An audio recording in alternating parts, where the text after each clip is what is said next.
बिहार के पूर्वी चंपारण के एक छोटे से गांव परसा पठानपट्टी में एक ऐसा रूहानी सितारा चमका जिसने अपनी सादगी में ऐसा नूर छुपा रखा था जिसे पाना हर किसी के नसीब में नहीं होता। ये थे हज़रत मौलाना नेक मोहम्मद साहब चंपारनी, एक गुमनाम मगर बेमिसाल शख्सियत, एक हरफन मौला आलिम, दानिश्वर, मुबल्लिग, मुफक्किर और लाजवाब मुसन्निफ। उनकी नसीहत में वह असर था कि दिल कांप उठते।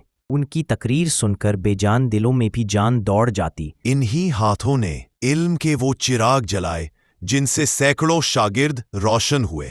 उन्होंने कई शाहकार किताबें लिखीं, शाहनामाए चंपारण, कुल्लियात खाकी और दूसरे अनमोल इल्मी खजाने। लेकिन अफसोस वो किताबें कभी छप न सकी और दीमक का शिकार होकर हमेशा के लिए खो गईं।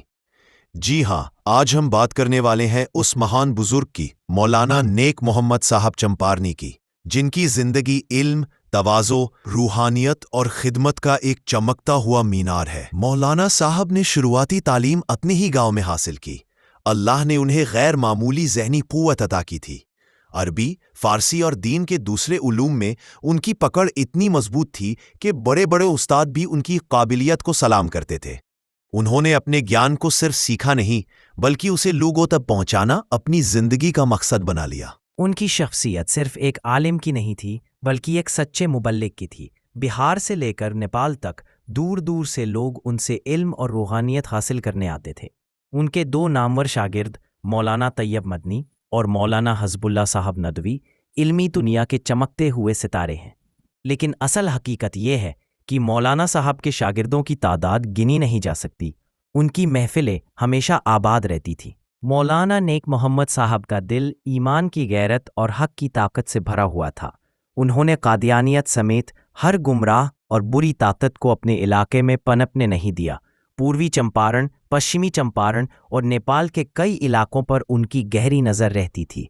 वे हक की आवाज़ थे, जालिमों और गुमराहों के सामने एक मजबूत दीवार की तरह खड़े रहते थे। मौलाना साहब सिर्फ आलिम नहीं थे, वे एक सच्चे अल्लाह वाले थे। नेपाल के बीरगंज में उनकी दुआ से बारिश होना और मुसलमानों को सम्मान मिलना आज भी लोगों की ज़बान पर एक जिंदा करामत की तरह है। छपकैया मार्कज़ और मदरसे की तरक्की में उनका बेहद अहम योगदान रहा। जहां भी जाते लोग उनकी दुआओं में बरकत महसूस करते। मौलाना साहब ने अपनी ज़िंदगी में कई अहम किताबें लिखीं, लेकिन अफसोस वह सारी किताबें दीमक की भेंट चढ़ गईं। एक भी किताब दुनिया के सामने ना आ सकी। इल्म की जो विरासत उन्होंने छोड़ी थी वह कागज़ों और अलमारियों में दफन होकर रह गई।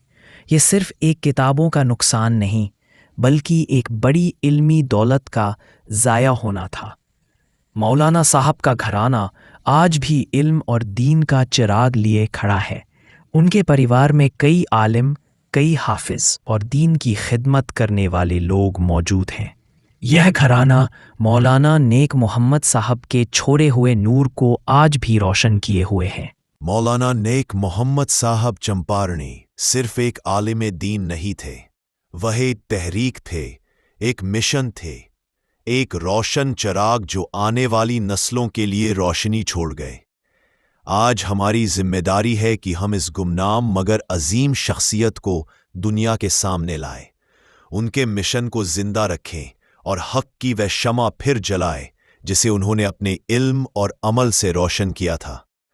मौलाना नेक मोहम्मद साहब एक नाम नहीं, एक तारीख है।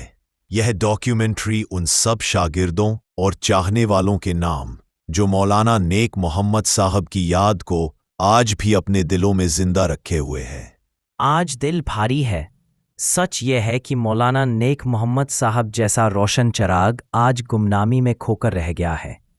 जिस बुजुर्ग ने अपनी पूरी जिंदगी, अपना माल, अपना वक्त, सब कुछ अपने गांव और अपने समाज की हिदायत के लिए कुर्बान कर दिया, आज उसी गांव में उनकी तालीमात का कोई असर दिखाई नहीं देता। जिन गलत रस्मों और जालिमाना रिवाजों को मिटाने के लिए मौलाना साहब ने अपनी नींद, अपनी ताकत, यहाँ तक कि अपनी जिंदगी के अनगिनत साल लगा दिए, अफसोस वही रस्में आज फिर से सिर उठाकर खड़ी हो गई हैं।